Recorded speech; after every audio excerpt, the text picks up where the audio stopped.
आपका स्वागत है। आज की क्लास में हम सदिशों के सदिश गुणन के बारे में पढ़ने वाले हैं। इसके पहले की क्लास में हम सदिशों के अदिश गुणन के बारे में पढ़े हुए थे। हमने देखा कि सदिश जो होते हैं उसमें दो प्रकार का गुणन संभव होता है। एक तो होता है अदिश गुणन, जिसको कि हम पिछली क्लास में पढ़ चुके हैं, अदिश गुणन जिसको कि डॉट प्रोडक्ट भी कहा जाता है।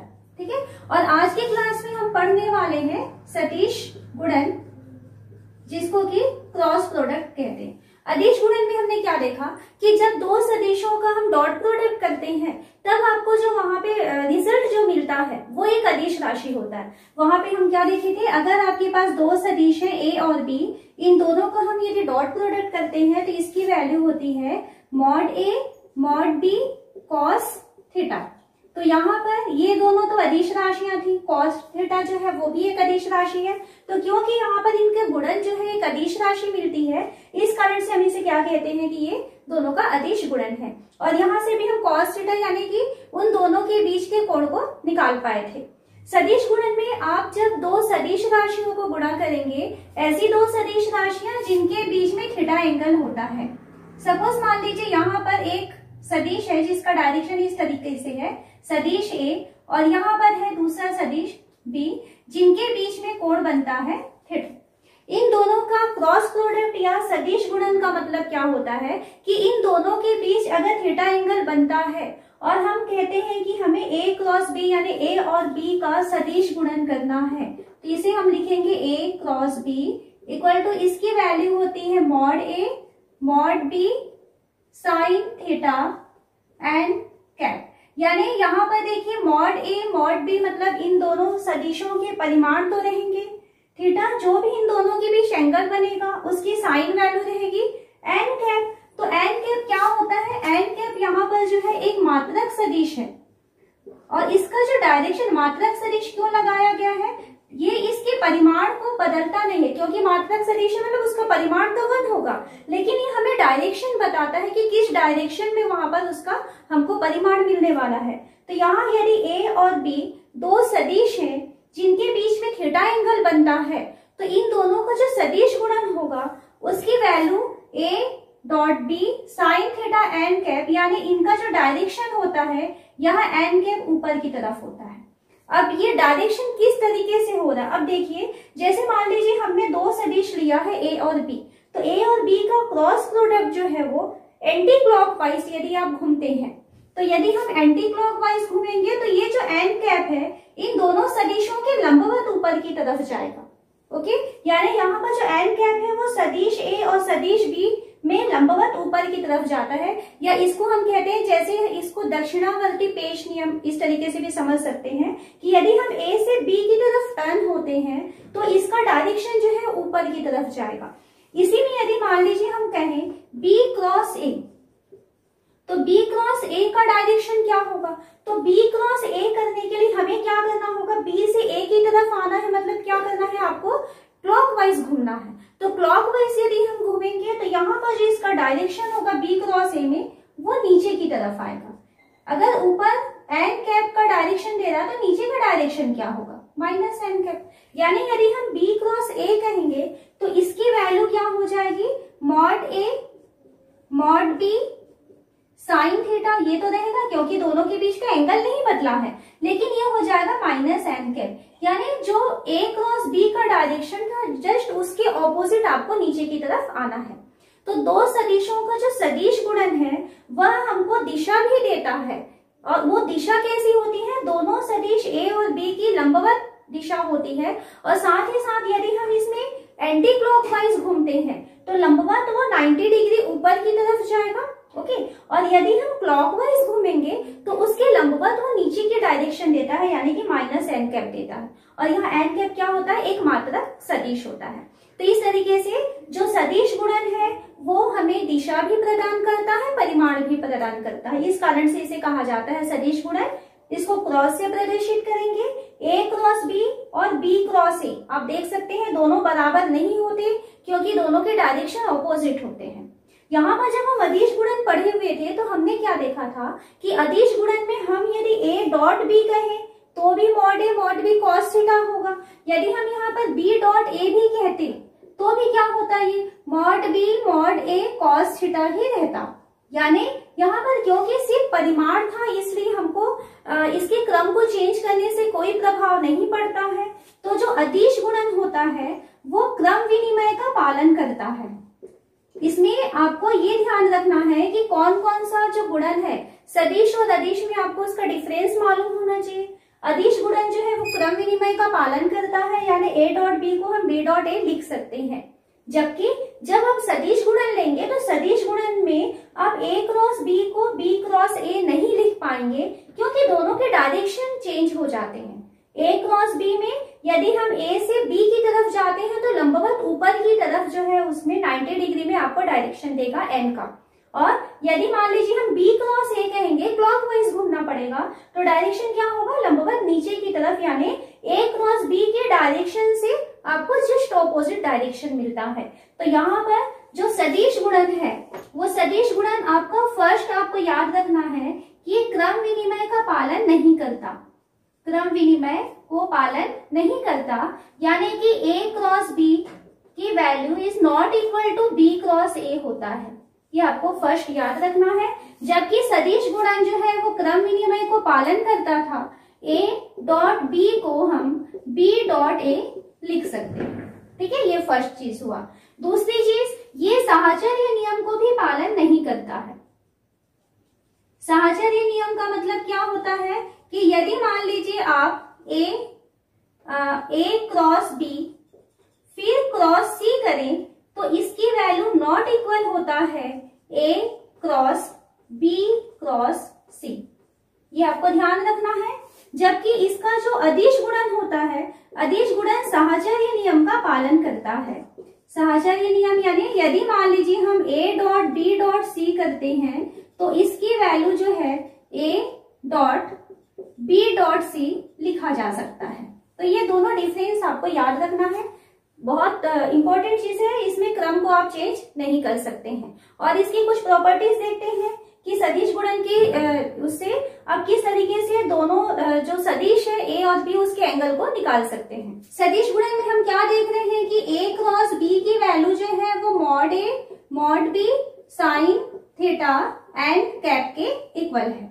ठीक है, यदि हम दोनों तरफ मापांक लेते हैं तो मॉड a क्रॉस b की वैल्यू क्या होगी, तो इसकी वैल्यू हो जाएगा mod a mod b sine theta, ये सब तो कांस्टेंट चीजें हैं, यहाँ पर हो जाएगा एन कैप। एन कैप क्या है, क्योंकि एन कैप तो क्या है वो खुद ही एक मात्रक सदिश है।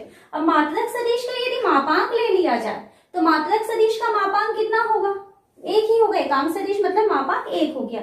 यानी हमको यदि इसका मॉड ले लेते हैं तो मॉड a क्रॉस b की वैल्यू हमको मिलता है mod a mod b sine theta. अब यहाँ से हम इन दोनों सदिशों के बीच के एंगल को निकालना चाहते हैं कि a और b के बीच का एंगल क्या है। तो इसके लिए हमको मिलेगा साइन थीटा की वैल्यू, इसको हम लिख सकते हैं a cross b upon mod a into mod b। यहाँ से इस फॉर्मूले की सहायता से हम सदिश विधि द्वारा, सदिश गुणन की विधि द्वारा इन दोनों सदिशों के बीच के कोण को निकाल सकते हैं। जब अदिश गुणन के मेथड से हम निकालते थे तब हमें कॉस थीटा की वैल्यू मिलती थी। कॉस थीटा की वैल्यू क्या मिलती थी, cos theta equal to a dot b upon mod a into mod b मिलता था। यदि सदिश गुणन की विधि से निकालेंगे तो हमें साइन थीटा मिलेगा, साइन थीटा यानी a क्रॉस b का mod upon mod a into mod b। इस तरीके से भी हम इन दोनों के बीच के एंगल को निकाल सकते हैं। अब इसके बेस पे आपके पास दो चीजें आती हैं। यदि मान लीजिए थीटा इक्वल टू 0 डिग्री हुआ या 180 डिग्री हुआ, यानी यदि दोनों सदिश समांतर होते हैं, ठीक है, तो यदि दोनों सदिश समांतर हुए या समपाती हुए तो उस कंडीशन में क्या होगा, तो यदि थीटा, उस कंडीशन में थीटा की वैल्यू 0 हो जाएगी। अब थीटा की वैल्यू 0 हो रही है तो साइन 0 की वैल्यू क्या होती है, साइन 0 की वैल्यू होती है 0, या साइन 180 डिग्री बोलेंगे, यानी दोनों सदिश यदि विपरीत डायरेक्शन वाले हुए इस तरीके से, तब भी वहां पर एंगल कितना बनेगा, 180 डिग्री मिलेगा।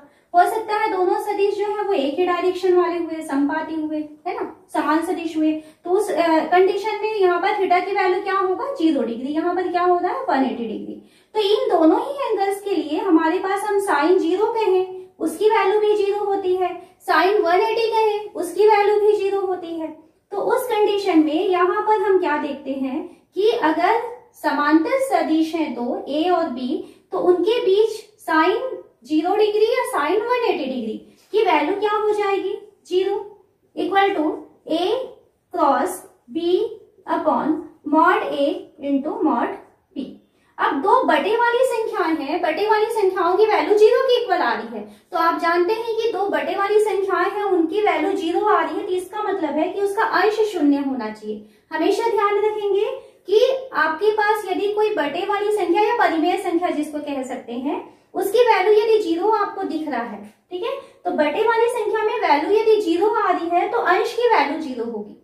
यदि हर की वैल्यू 0 हो गई तो क्या होता है, उस कंडीशन में आपकी संख्या परिभाषित नहीं होती और हम इस क्या कहते हैं कि वो इनफाइनाइट के इक्वल है। जैसे अगर मान लीजिए आपको आ रहा है 1/0, तो 1/0 मीन्स इनफाइनाइट, 0/1 है तो इसकी वैल्यू 0 होगी। ये चीज हमेशा आप लोग ध्यान रखेंगे। तो यहाँ पर हमको क्या मिल रहा है, a क्रॉस b का mod upon mod a into mod b की वैल्यू हमको 0 मिल रहा है। इसका मतलब क्या है कि इसका अंश 0 के इक्वल होगा, यानी कि a क्रॉस b का मॉड जो है वो 0 के इक्वल होता है, ये ध्यान रखेंगे। तो यदि हमारे पास क्वेश्चन आता है दो सदिश समांतर है प्रूफ कीजिए करके, तो उसके लिए हमें क्या शर्त यूज करनी पड़ेगी कि a क्रॉस b का जो मॉड है वो 0 के इक्वल, यदि हम प्रूफ कर पाते हैं तब वहां पे वो दोनों सदिश जो है वो समांतर हो जाएंगे। इसको किस तरीके से क्रॉस प्रोडक्ट किया जाता है आगे अभी हम सीखने वाले हैं। दूसरी चीज, यदि मान लीजिए थीटा की वैल्यू जो है वो 90 डिग्री हो जाती है, यानी दोनों सदिश जो है, ये दो सदिश जो है वो लंबवत सदिश हो जाए, तो 90 डिग्री यदि हो जाएगी देन क्या होगा, साइन 90 की वैल्यू होती है 1, यानी कि हमको यहाँ पे साइन 90 की वैल्यू 1 मिल गई, यानी क्या मिलेगा, a cross b upon mod a into mod b की वैल्यू हमको मिल रही है 1, यानी a क्रॉस b की वैल्यू हमको मिलेगा mod a into mod b। तो ये शर्त है दो सदिशों के लंबवत होने का। तो अभी क्वेश्चन में हमको इन दोनों का यूज भी करना पड़ेगा कि यदि आपको दो सदिश दिए गए हैं तो आप प्रूफ कीजिए कि वो दोनों सदिश समांतर है, समांतर है प्रूफ करना होगा। देन हम ये दिखा देंगे कि a क्रॉस b की वैल्यू 0 के इक्वल है, ओके। और यदि दोनों सदिश लंबवत है ये प्रूफ करना है तो हमें ये दिखाना होगा कि a क्रॉस b का जो मॉड है वो mod a into mod b के इक्वल होता है। अब हम मात्रक सदिश i कैप, j कैप और k कैप, इनके बीच में सदिश गुणन क्या होता है वो देखते हैं। तो यदि हम i क्रॉस i करेंगे तो हमने क्या देखा था फॉर्मूला, दो सदिश हैं आपके पास a और b, तो इनका सदिश गुणनफल होता है mod a mod b sine theta into N cap, ठीक है। एन कैप क्या है, इन दोनों के लंबवत सदिश होगा। तो यहाँ पर यदि हम i क्रॉस i करते हैं तो इसकी वैल्यू क्या होगा, सदिश गुणन के डेफिनेशन से मॉड i हो जाएगा डॉट मॉड i साइन, क्योंकि i का i के साथ ही हम सदिश गुणन ले रहे हैं तो यहाँ पे थीटा की वैल्यू जो है वो 0 डिग्री हो जाएगा इंटू एन कैप। तो यहाँ पर एन कैप जो है वो एन कैप ही रहने देते हैं। अब यहाँ पर देखें i क्रॉस i की वैल्यू मॉड i क्या है, x अक्ष के अनुदिश मात्रक सदिश है। अब वो मात्रक सदिश है तो उसका मॉड यानी परिमाण की वैल्यू मिलेगा 1, यहाँ पर i कैप की वैल्यू हो गया 1, इसकी वैल्यू है 0 क्योंकि साइन 0 की वैल्यू 0 होती है, और ये हो गया एन कैप। यानी कि i क्रॉस i कर रहे हैं तब हमको यहाँ पर क्योंकि ये 0 आया है तो ये पूरी वैल्यू 0 हो गई, पर ये सदिश राशि है क्योंकि यहाँ पर डायरेक्शन हमको दिख रहा है। तो यहाँ पर i क्रॉस i की वैल्यू हम क्या लिखेंगे, शून्य सदिश होगा। इसी तरीके से यदि आप j क्रॉस j करेंगे तो j क्रॉस j, तो j और j यानी कि y अक्ष के अनुदिश यदि मात्रक सदिश लिया जा रहा है तो उनके बीच भी एंगल 0 होगा, इस कारण से इसकी वैल्यू भी 0 होगी। k क्रॉस k करते हैं तो इसकी वैल्यू भी 0 होती है, तो ये आपको ध्यान रखना है। उसके अलावा हम करते हैं i क्रॉस j, ठीक है, इसको देखेंगे j क्रॉस k और k क्रॉस i, तो इसकी वैल्यू क्या होती है, तो इसे ध्यान रखने के लिए आपको क्या करना है, इस तरीके से सर्कल बनाते हैं, यहाँ लिख लेते हैं i कैप, यहाँ लिख लेते हैं j कैप और यहाँ लिख लेते हैं k कैप। तो आपको क्या ध्यान रखना है, एंटी क्लॉकवाइज, यदि आप एंटी क्लॉकवाइज इस सर्कल में घूमते हैं तो i से j एंटी क्लॉकवाइज गए तो इसकी वैल्यू हो जाएगी k के बराबर। तो आई क्रॉस जे की वैल्यू होती है के। जे से के एंटी क्लॉकवाइज जा रहे हैं, आपका जो डायरेक्शन है वो एंटी क्लॉकवाइज में पॉजिटिव देता है, ये ध्यान रखना। तो जे क्रॉस के करेंगे तो इसकी वैल्यू हो जाएगा आई कैप, के क्रॉस जे करेंगे तो इसकी वैल्यू हो जाएगा जे कैप। ये हो गया। यदि हम क्लॉकवाइज घूमे तो क्या होगा, तो यहीं से आप देखिए आई क्रॉस जे है तो के कैप हुआ, तो जे क्रॉस आई यदि हो गया तो इसकी वैल्यू हो जाएगा माइनस के। जे क्रॉस के की वैल्यू आई है तो के क्रॉस जे की वैल्यू क्या होगा, के क्रॉस जे की वैल्यू होगा माइनस आई, और यहां से हमको आई क्रॉस के की वैल्यू मिलता है माइनस जे। तो ये चीजें आपको याद रखनी है। इस सर्कल में आपको एंटी क्लॉकवाइज घूमने से आई जे के बाद के मिलेगा, जे के बाद वाला आई मिलेगा, के आई के बाद वाला जे मिलेगा।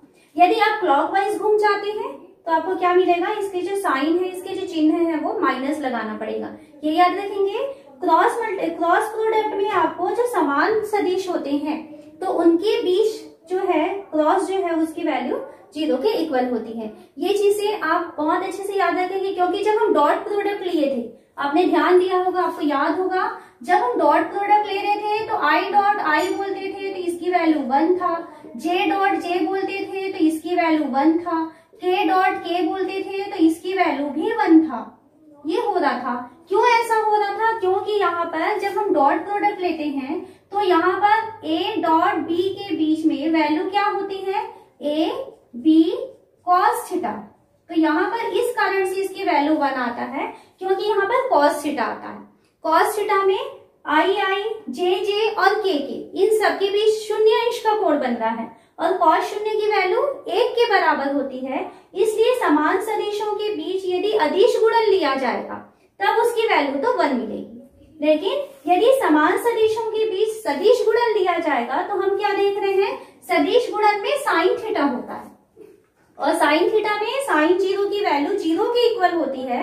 इस कारण से समान सदिशों का जो सदिश गुणन होगा उसकी वैल्यू 0 के बराबर होगी। ठीक है, तो कारण क्या है, यहाँ पर जो क्रॉस प्रोडक्ट है उसमें साइन थीटा आता है, इस कारण से यहाँ पे इसकी वैल्यू 0 आती है।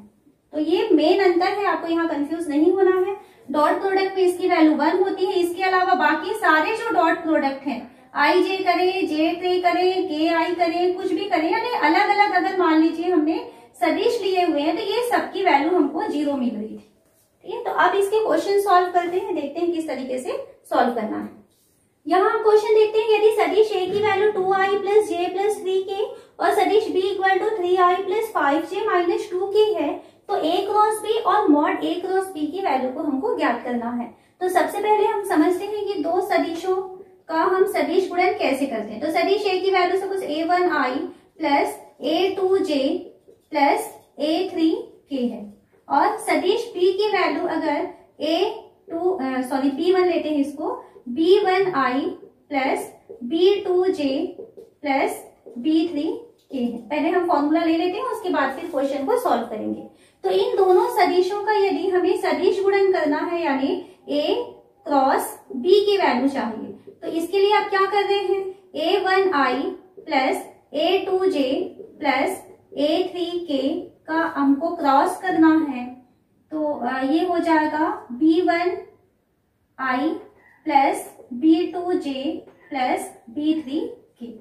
तो अभी हमने क्या देखा कि जब आप यहाँ ब्रैकेट ओपन करेंगे तो a1i है, a1i का आप b1i के साथ में क्रॉस ले रहे हैं, तो i का i से जब क्रॉस लिया जाता है तो उसकी वैल्यू 0 हो जाती है। तो a1 b1 i cross i, इसकी वैल्यू 0 हो जाएगी। फिर a1i का जब b2j के साथ करेंगे तो क्या होगा, देखिए a1 b2 i cross j, तो i क्रॉस j की वैल्यू कितना बराबर हो जाएगा, k कैप के बराबर हो गया। फिर प्लस इसका हम तीसरे के साथ कर रहे हैं, यानी a1 b3 करेंगे i क्रॉस k, तो i क्रॉस k क्या होगा, एंटी क्लॉकवाइज, इसको हमेशा ध्यान रखेंगे। ये i है, ये j है और ये k है। ठीक है, हमको क्लॉकवाइज घूमना है तो पॉजिटिव मिलता है, एंटी क्लॉकवाइज घूमना है तो निगेटिव मिलता है। तो यहाँ पर हम i का j से किए थे तो k मिल गया, यहाँ पर हमें i का k से करना है, तो i का k से करेंगे तो एंटी क्लॉकवाइज जाना पड़ रहा है, तो इसकी वैल्यू माइनस j होगा। इस कारण से यहाँ माइनस का साइन लगा देते हैं, यहाँ j कर दिए। फर्स्ट का मल्टीप्लीकेशन कंप्लीट हुआ। सेकंड में a टू j है, a टू j का b1i से करेंगे, तो a two b1 j cross i, तो j क्रॉस i यानी आपको उल्टा जाना पड़ रहा है, क्लॉकवाइज जाना पड़ रहा है, इसलिए इसकी वैल्यू होगा माइनस k, तो ये हो जाता है माइनस k कैप। फिर a टू j का b टू j से करेंगे तो j क्रॉस j की वैल्यू तो 0 हो जाती है, वो 0 हो गया। a टू j का b3k से करेंगे तो plus a two b3 j cross k, तो j cross k anticlockwise जा रहे हैं तो इसकी वैल्यू हो जाएगा i के इक्वल। प्लस अब इसकी बारी आई a3k क्रॉस b1i, तो ये हो गया a3b1 k क्रॉस i, तो देखिए k cross i anti clockwise जा रहे हैं तो ये प्लस j ही रहेगा, तो ये हो गया j। a3k का b2j से करेंगे तो प्लस हो गया a3b2 k cross j, k से हमें क्रॉस करना है j को, यानी क्लॉकवाइज घूमना पड़ रहा है, तो ये होगा माइनस i के इक्वल, तो यहाँ पर ये हो गया माइनस i। तो इस तरीके से हमको इसकी वैल्यू a क्रॉस b की वैल्यू ये मिल जाती है।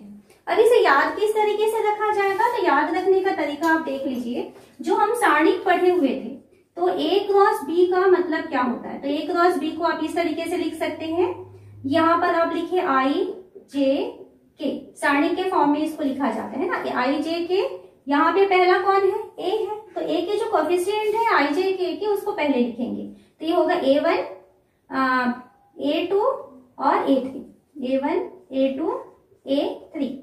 सेकेंड में b है तो b के कोफिशिएंट को नीचे लाइन में लिखेंगे, b1 b2 b3, और जिस तरीके से हम सारणी को प्रसार करते हैं सेम उसी तरीके से आपको प्रसार करना है। तो कैसे करते हैं, i को लिखेंगे और i के साथ में आप ये वाला इसका उप सारणिक लेते हैं ना, तो यहां से इसका मल्टीप्लाई करेंगे तो a2 b3 minus b2 a3, b2 a3, इसके साथ हो जाएगा i। फिर प्लस j करेंगे, तो सेकंड वाले के लिए आपको मालूम है सारणी का जब प्रसार किया जाता है तो ये वाली लाइन छूट जाएगी, ये वाली लाइन छूट जाएगी। यदि हमने प्लस किया है यहाँ पर तब आपको यहाँ पर उल्टा क्रॉस करना होता है, तो a3b1 माइनस b3a1, ये हो जाएगा a3b1 माइनस b3a1। फिर प्लस थर्ड नंबर है k, तो k के लिए आपको ये वाली लाइन छोड़नी है, ये वाली लाइन छोड़नी है। फिर क्या होगा, ये a1 b2 minus b1 a2, तो आपको यही रिजल्ट मिल जाता है। जब दो सदिशों को आपको सदिश गुणन करना होगा तब a क्रॉस b के लिए आप इस फॉर्मूले का यूज करेंगे, सारणिक फॉर्मूले का। पहली वाली लाइन में i j k यानी मात्रक सदिश होते हैं, दूसरी लाइन में पहला सदिश a का वैल्यू रखेंगे और तीसरे नंबर की लाइन में आपको दूसरा सदिश के कोफिशिएंट को आपको रखना है, और जिस तरीके से सारणी का प्रसार करते हैं वैसे आपको प्रसार करना है। अब हम अपने क्वेश्चन में आते हैं, हमें क्वेश्चन में यहाँ पर a और b की वैल्यू दिया हुआ है, हमें क्या चाहिए, a क्रॉस b, तो किस तरीके से करेंगे, पहली लाइन में लिखेंगे i, फिर j, फिर k। a पहले दिया है तो a के कोफिशिएंट को चिन्ह का ध्यान रखेंगे, 2 1, यहाँ पे j का कोफिशिएंट 1 है और k का कोफिशिएंट है 3। फिर b के कोफिशिएंट क्या है, 3 5 माइनस 2, ये लिख लिए। अब इसका प्रसार करते हैं, i फर्स्ट वाला इसको छोड़ेंगे ये लाइन को और यहाँ पर इसका मल्टीप्लाई करते हैं, तो i के साथ में हो जाएगा -2 और -5 × 3 15, प्लस j करते हैं, तो j किए हुए हैं तो यहाँ पे हम प्लस का साइन लिए हैं तो j की लाइन छूट जाएगी, ये उल्टा मल्टीप्लाई होगा, तो 3 × 3 यानी 9, माइनस और माइनस प्लस 2 × 2, तो 2 × 2 4, ये हो गया। प्लस k के लिए ये वाली लाइन छूट जाएगी, इसका हम सीधा इस तरीके से करेंगे, 2 × 5 यानी कि 10 -3, तो इसकी वैल्यू हो जाती है -17i प्लस 13j और प्लस यहाँ से हो जाएगा 7k। तो हमको क्वेश्चन में a क्रॉस b की वैल्यू पूछा था, a क्रॉस b की वैल्यू निकाल लिए। फिर हमें क्या कहता है, मॉड a क्रॉस b की वैल्यू भी ज्ञात कीजिए, तो निकाल लेते हैं mod a cross b। Mod का मतलब जानते हैं, किसी भी सारणी का आपको परिमाण चाहिए तो आप उसके गुणांकों के वर्गों का योग करेंगे और वर्गमूल ज्ञात करेंगे। तो यहाँ पर हो गया -17 का स्क्वायर प्लस 13 का स्क्वायर प्लस 7 का स्क्वायर। इक्वल टू ये हो जाता है 289 प्लस 169 प्लस 49। तो इसकी वैल्यू हमको मिल जाएगा 7, 10 और 10 20, फिर बचा 2, 2 2 4 5, 507। तो इसका स्क्वायर रूट नहीं निकल सकता, इस कारण से हम क्या कहेंगे, मॉड ए क्रॉस बी की वैल्यू हमको क्या मिल रहा है, √507। तो आपको दो सदिशों का सदिश गुणन करना है और वो इस फॉर्म में आपको सदिश दिए रहेंगे, तो आप ए क्रॉस बी की वैल्यू सारणी की सहायता से निकाल सकते हैं। पहली लाइन में आपको आई जे के लिखना है, दूसरी लाइन में दूसरी पंक्ति में आपको ए की वैल्यूज रखनी है और तीसरी पंक्ति में आपको बी की वैल्यूज रखनी है। तो अभी आगे और क्वेश्चन देखते हैं इसके। हमें क्वेश्चन दिया है लैम्डा और म्यू का मान ज्ञात करना है और 2i प्लस 6j प्लस 27 के cross i plus lambda J plus mu के की वैल्यू 0 के इक्वल होता है। यानी ये दो सदिश है, इन दोनों सदिशों का क्रॉस प्रोडक्ट यानी सदिश गुणन जो है वो 0 के बराबर है। तो लैम्डा और म्यू की वैल्यू क्या होगी, यहाँ पर देखिए लैम्डा और म्यू दिख रहा है ना, तो इसकी वैल्यू हमको पूछ रहा है। तो यहाँ पर इस सदिश को हम मान लेते हैं ए। तो ए की वैल्यू क्या है, 2i प्लस 6j प्लस 27 के, और सेकंड सदिश को मान लेते हैं बी। तो इसकी वैल्यू हमको दिया है i plus lambda J plus mu K. हमको क्या चाहिए, यहाँ पर a क्रॉस b की वैल्यू 0 चाहिए, तो हमें दिया है a cross b equal to 0 के इक्वल। अब a क्रॉस b के लिए आप सारणिक मेथड यूज करेंगे। इसको किस तरीके से क्रॉस करते हैं, i j और k। पहले a के कोफिशिएंट रखना है 2, 6, 27, फिर b के कोफिशिएंट रखना है, तो i का कोफिशिएंट है 1, यहाँ पर लैम्डा और यहाँ पर है म्यू। इसकी वैल्यू हमको दिया हुआ है 0 के इक्वल। तो i लिखेंगे, i के साथ ये वाली पहली वाली लाइन छूट जाती है ना, आपने सारणिक में पढ़ा होगा, ये वाली लाइन छूटेगी। ये जो बचा हुआ है इसमें आपको इस तरीके से सीधा चाल लेना है। तो 6 इंटू म्यू, ये हो जाएगा 6 म्यू माइनस 27 लैम्डा, ये हो जाता है। फिर प्लस जे करेंगे, जे के लिए आपकी ये वाली लाइन छूट जाती है और जो दो लाइनें आपकी बची है ना, 2 1 बचा है, 27 और म्यू बचा है। तो यहाँ पे क्योंकि प्लस किए हुए हैं, प्लस करने से आपको उल्टा लेना होता है। 27 का 1 से मल्टीप्लाई करेंगे तो 27 रहेगा, फिर माइनस म्यू का करेंगे 2 के साथ तो 2 म्यू हो जाएगा। यहाँ पे ध्यान रखना, कहीं कहीं पर आपकी बुक में ये अगर माइनस किया होगा, हम प्लस जे किए हैं, साइन नहीं चेंज किए हैं, तो प्लस जे करने से आपको उल्टा मल्टीप्लाई करना होता है। और यहाँ पर कई बार माइनस किए होते हैं बुक में, तो यदि आप माइनस जे करेंगे तो यहाँ पर अगर हम माइनस का साइन लगा देंगे, देन आप 2 इंटू म्यू माइनस 27, तो आंसर सेम आता है। हम प्लस को बाहर रखे हैं तो आपका अंदर वाला चिन्ह जो है वो माइनस चेंज हो जाता है। फिर क्या हो जाएगा, प्लस के, तो के वाली लाइन छूट जाएगी। अब के वाली लाइन छूट गई तो इन दोनों को आप इस तरीके से मल्टीप्लाई करेंगे, तो 2 इंटू लैम्डा हो जाएगा 2 लैम्डा और माइनस 6 इंटू 1 यानी कि 6। इसकी वैल्यू हमको क्वेश्चन में दिया है कि 0 के इक्वल है, यहाँ पे 0 वेक्टर के फॉर्म में है। देन यहां से देखते हैं कि ये जो वैल्यूज हैं ये तो और थोड़ा सॉल्व नहीं हो सकता क्योंकि सभी में लैम्डा और म्यू आया हुआ है। तो ये जो सदिश है वो किसकी इक्वल है, 0 वेक्टर की इक्वल है। 0 वेक्टर का मतलब क्या होता है कि इसमें i j k ये सारी चीजें जो है वो 0 है। तो 0 वेक्टर मतलब क्या है, ये है 0i plus 0j plus 0k, और ये दोनों आपस में समान है यानी समान सदिश है।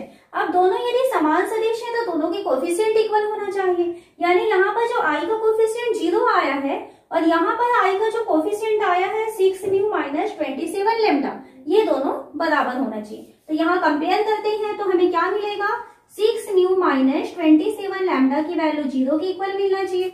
उसी तरीके से j का कोफिशिएंट 0 है और यहाँ पर j का कोफिशिएंट जो है 27 माइनस 2 म्यू है, इसकी वैल्यू भी हमें 0 मिल जाएगा। k का कोफिशिएंट 0 है और यहाँ k का कोफिशिएंट क्या दिख रहा है, 2 लैम्डा माइनस 6 इक्वल टू 0।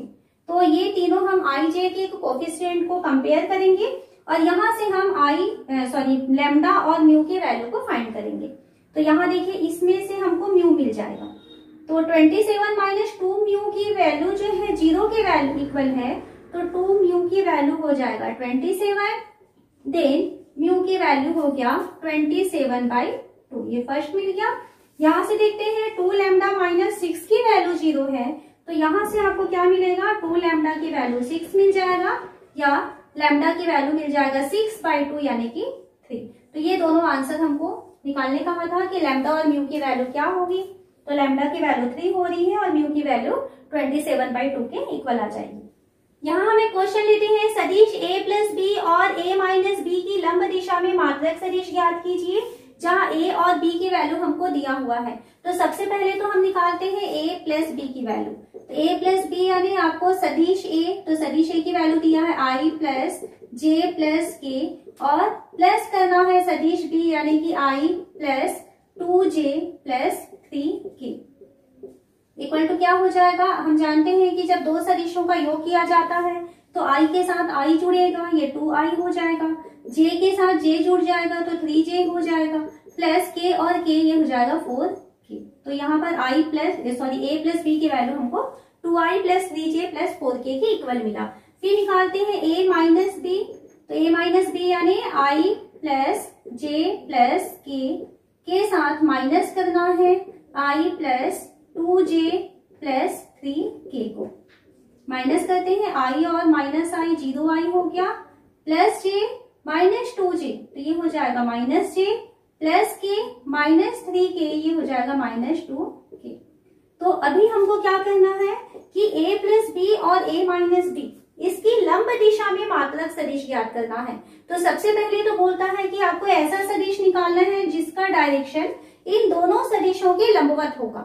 तो अभी हमने क्या देखा, जो सदिश गुणन होता है, यदि आपके पास दो सदिश है, ये है सदिश a और ये दूसरा सदिश है सदिश b, तो इन दोनों के बीच यदि थीटा एंगल होता है तो a क्रॉस b की वैल्यू हम देखते हैं कि mod a mod b sine theta N cap. ठीक है, यहाँ एक परिमाण तो मिलता है, mod a mod b sine theta result देता है, साथ ही साथ एन कैप। तो जो एन कैप एक मात्रक सदिश आपको मिलेगा, इसका डायरेक्शन क्या होता है, ये एन कैप जो है a और b इन दोनों पर लंबवत होता है, साथ ही साथ उसका डायरेक्शन ऊपर है या नीचे है ये प्रदर्शित करता है कि अगर हम एंटी क्लॉकवाइज जाएंगे देन इसका डायरेक्शन लंबवत ऊपर की तरफ जाएगा, यदि हम क्लॉकवाइज चलते हैं तब डायरेक्शन लंबवत नीचे की तरफ होता है। तो ये जो एन कैप होगा, ये जो आपको रिजल्ट में जो सदिश का डायरेक्शन मिलता है, ये जो सदिश है वो a और b दोनों के साथ 90 डिग्री का एंगल बनाता है। हमें क्वेश्चन में a प्लस b और a माइनस b दोनों पर ही लंब सदिश चाहिए और उसका मात्रक 1 के इक्वल होना चाहिए। तो सबसे पहले तो उसमें लंब सदिश की वैल्यू निकालना है। तो लंब निकालने के लिए आप क्या करेंगे, a प्लस b को क्रॉस करना है a माइनस b यानी दोनों का आपको क्रॉस प्रोडक्ट लेना है। तो इसके लिए लिखेंगे i j k। सबसे पहले a प्लस b के कोफिशिएंट चाहिए, तो a प्लस b के कोफिशिएंट है 2 3 4। फिर a माइनस b के कोफिशिएंट 0 -1 -2 इक्वल टू, यहाँ से i लिखेंगे, i के साथ ये वाली लाइन छूट जाती है, यहाँ पर आप सीधा 4 बनाते हैं, 3 × 2 यानी -6 माइनस माइनस प्लस ये हो जाएगा 4 प्लस j के लिए j वाली लाइन छूट जाती है, 4 × 0 0 हो जाएगा, -2 और 2 4 ये माइनस माइनस प्लस 4 हो जाएगा, प्लस k, तो k के लिए ये कैप रहेगा, k के लिए ये वाली लाइन छूट जाएगी तो -2 प्लस 0, तो इसकी वैल्यू हो जाएगा -2i plus 4j plus minus ये -2k। तो ये आपको एक सदिश मिलता है। सपोज मान लीजिए a plus B cross a minus B की वैल्यू को हम r से प्रदर्शित करते हैं, इसको हम r से प्रदर्शित किए, तो दोनों के लंबवत डायरेक्शन यानी दोनों का आपको सदिश गुणन मिल चुका है। इसकी जो दिशा है वो कैसी होगी, इन दोनों के लंबवत होगी। लेकिन हमें क्वेश्चन में क्या बोला है, उसमें मात्रक सदिश निकालने कहा है। तो यहाँ पर आपको r का मात्रक सदिश यानी r कैप की जरूरत है।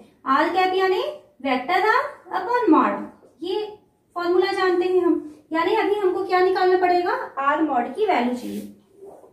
तो मॉड r इक्वल टू जो r हमने निकाला हुआ है उसमें i j k के कोफिशिएंट का स्क्वायर करेंगे, तो ये हो जाएगा -2 का स्क्वायर प्लस 4 का स्क्वायर प्लस -2 का स्क्वायर। तो r मॉड इक्वल टू हो जाएगा ये 4 प्लस 16 प्लस 4 यानी कि इसकी वैल्यू हो जाएगा √24। तो इसकी वैल्यू 2√6। देन आर कैप वैल्यू रखते हैं vector R upon mod R, यानी हो जाएगा 1/2√6 और यहाँ पर वेक्टर आर की वैल्यू हमको मिल रहा है -2i + 4j और -2k। तो इस तरीके से आपको क्वेश्चन में क्या कहा था, उसमें a और b की वैल्यू दे दिया था और a + b और a - b दोनों के लंबवत डायरेक्शन में। तो आपने क्या निकाला, पहले a + b निकालेंगे, फिर a - b निकालेंगे। दोनों का लंबवत डायरेक्शन बोल रहा है तो आपको दोनों का सदिश गुणन लेना है। सदिश गुणन लेना है ताकि दोनों में वो 90 डिग्री का एंगल बनाएगा, उसका जो रिजल्ट सदिश है, ठीक है। और मात्रक सदिश कहाँ है, तो इसलिए दोनों के लिए हम क्या करेंगे, आर कैप की वैल्यू निकाल के इसको सॉल्व करेंगे। नेक्स्ट क्वेश्चन है 10√3 परिमाण का वह सदिश ज्ञात करना है जो सदिशों i + 2j + k और -i + 3j + 4k पर लंबवत है। तो यहाँ पर इसके पहले जो क्वेश्चन सॉल्व किए थे वैसा ही है, परंतु पहले क्वेश्चन में हमको जो क्या कहा था, उसने मात्रक सदिश कहा था और यहाँ पर उसका वैल्यू हमको दे दिया है कि वो जो आपको रिजल्टेंट जो सदिश मिलने वाला है वो उसका जो परिमाण है वो 10√3 के इक्वल होना चाहिए। तो सबसे पहले तो हम फोकस करते हैं इस पर लंबवत सदिश का। तो लंबवत सदिश के लिए आपको दो सदिश कौन कौन से दिए हैं। पहले सदिश को यदि हम वेक्टर a से प्रदर्शित करें तो ये है i + 2j + k और दूसरा सदिश को यदि हम b कहें तो b की वैल्यू है -i + 3j + 4k। तो इस पर लंबवत सदिश यदि आपको निकालना है तो क्या करेंगे, a क्रॉस b की वैल्यू आपको चाहिए। तो a क्रॉस b यानी क्या होगा, हम लिखेंगे i j k। पहले a के कोफिशिएंट तो ये हो जाएगा 1 2 1 और फिर b के कोफिशिएंट होगा -1 3 और 4। सॉल्व करते हैं, i के साथ i की लाइन छोड़ते हैं, 2 × 4 हो जाएगा 8 - 3 प्लस j की लाइन छोड़ेंगे, ये उल्टा मल्टीप्लाई होता है 1 × -1 यानी -1 -4 प्लस k। तो k के साथ में हो जाएगा, ये वाली लाइन छूट जाएगी 3 - प्लस 2। देन हमको क्या मिल रहा है, ये 5i -5j और प्लस 5k, ये मिल रहा है हमको a क्रॉस b की वैल्यू। फिर हम निकाल लेते हैं मॉड a क्रॉस b, इन दोनों का परिमाण निकालते हैं। तो इसकी वैल्यू हो जाएगा √5 का स्क्वायर प्लस -5 का स्क्वायर प्लस 5 का स्क्वायर, यानी हमको क्या मिल रहा है √25 + 25 + 25 यानी √75। √75 यानी 25 × 3 है ना, ये हो जाएगा = 5√3। तो आपको मिल रहा है मॉड a क्रॉस b की वैल्यू 5√3 के इक्वल। अब देखिए हमें जो क्वेश्चन में कहा है इन दोनों के लंबवत सदिश कहा था, तो लंबवत सदिश तो ये हो चुका है, ये दोनों के ऊपर 90 डिग्री का एंगल बनाएगा। लंबवत सदिश के बाद उसने ये कहा है कि जो रिजल्टेंट जो सदिश है वो 10√3 के इक्वल होना चाहिए। तो 10√3 के इक्वल उसका परिमाण लाने के लिए सबसे पहले तो हम उसके परिमाण को 1 लाते हैं और 1 के बाद उसको 10√3 से मल्टीप्लाई कर देंगे, ठीक है। तो 1 लाने के लिए आपको क्या निकालना होगा, मात्रक सदिश।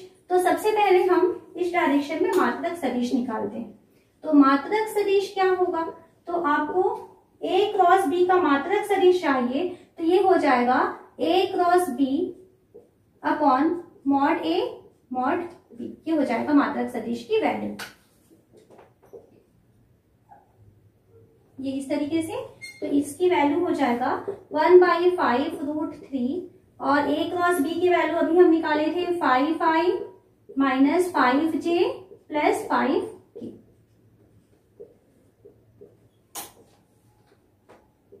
5 कॉमन निकाले तो i माइनस ये हो जाएगा j प्लस k और नीचे आ रहा है 5√3, तो ये दोनों कैंसिल हो जाएगा। तो इसकी वैल्यू आ रहा है 1/√3 i minus j plus k। ये जो सदिश है ये सदिश लंबवत है, लेकिन अभी इसका परिमाण क्या है, 1 है। हमें जो क्वेश्चन दिया है उस क्वेश्चन में आपको परिमाण कितना लेना है, 10√3 लेना है। तो 10√3 परिमाण चाहिए, तो इसका इस परिमाण का लंबवत सदिश चाहिए। तो इसके लिए आपको क्या लेना है कि ये जो हम लंबवत सदिश जो मात्रक सदिश लाए हुए हैं उसके साथ आपको मल्टीप्लाई करना होगा। तो आप 10√3 के साथ मल्टीप्लाई करेंगे 1/√3 i minus j plus k का। तो यहाँ से √3 और √3 कैंसिल हो जाएगा, तो ये हो गया हमारे पास 10i minus 10j plus 10k। तो ये एक लंबवत सदिश है जो इन दोनों सदिशों के साथ 90 डिग्री का एंगल बनाएगा और साथ ही साथ इसका जो परिमाण है वो मिलेगा हमको 10√3 के इक्वल।